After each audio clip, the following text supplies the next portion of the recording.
Salut à tous, c'est Maître Baluzo pour une nouvelle vidéo poker. Le thème de ce soir fait suite à une réflexion que j'ai entendue vendredi dernier autour de la table finale sur un coup particulier. Donc je vous propose de revenir en détail. Le poker a des similitudes avec le jeu d'échecs. Ici, il s'agit pré-flop d'établir une stratégie et de s'y tenir sur les différents tours d'enchères, ce qui parfois nous permettra de prendre des décisions ultra rapides parce que déjà établies. Ils ne sont plus que 4 en table finale et sur ce coup, c'est en fait un combat de blindes. Antoine en petite blinde relance avec son roi 2 et Manu en grosse blinde avec un tapis conséquent va décider de défendre sa main 6-4. En heads-up, un 6-4 présente plus de 40% de chances de gagner le coup, mais ici, dans la tête de Manu, il va rechercher en priorité très certainement une quinte, ou alors mieux sur le flop, mais son idée c'est sans doute espérer toucher une quinte. Lorsque le flop tombe, Antoine est tout heureux de toucher sa paire de rois. Ses probabilités de gagner le coup augmentent à plus de 70%, ce qui explique sa mise de 12 000. Et c'est là que Manu a surpris certains spectateurs en collant immédiatement, on dit un instant call, parce que pour lui, il est clair qu'il était sur son tirage quinte.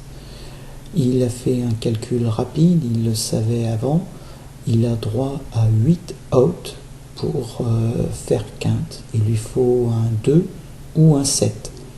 Donc 8 out multiplié par 4 pour trouver sa probabilité lui donne 32% de chance. Vous constatez ici que le logiciel ne lui en donne que 28, tout simplement parce que Antoine possède aussi un 2, mais ça, Manu ne le sait pas. Les 32% correspondent donc à peu près à une cote de 2 contre 1. 2 fois sur 3, il perdra le coup, et une fois sur 3, il touchera sa quinte. On peut également maintenant calculer la cote du pot, c'est-à-dire savoir le rapport entre ce que Manu doit payer et ce qu'il peut gagner grâce à ce coup. Donc il doit payer 12 000 pour gagner un tout petit peu plus de 30 000, ce qui va correspondre à une cote de 2,5 contre 1. La règle mathématique dit que lorsque la cote de la main est inférieure à la cote du pot, il est plus rentable de payer. Si vous ajoutez à cela le stack de Manu relativement important et la possibilité d'éliminer un joueur de la table finale, vous comprenez mieux pourquoi il a payé très très rapidement. Le 2 est bien cruel pour Antoine qui, avec sa double paire, mise son tapis, ce qu'il en reste. Manu forcément a touché sa quinte. Pour lui, aucune hésitation, il va payer et souhaiter qu'Antoine ne touche pas son full encore éventuel, ce qui ne sera pas le cas. Manu va donc gagner son coup.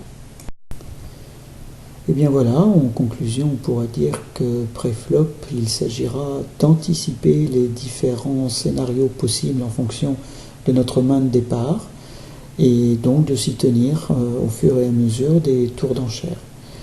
On peut aussi s'aider pour prendre nos décisions du calcul des cotes, cote de la main et cote du pot.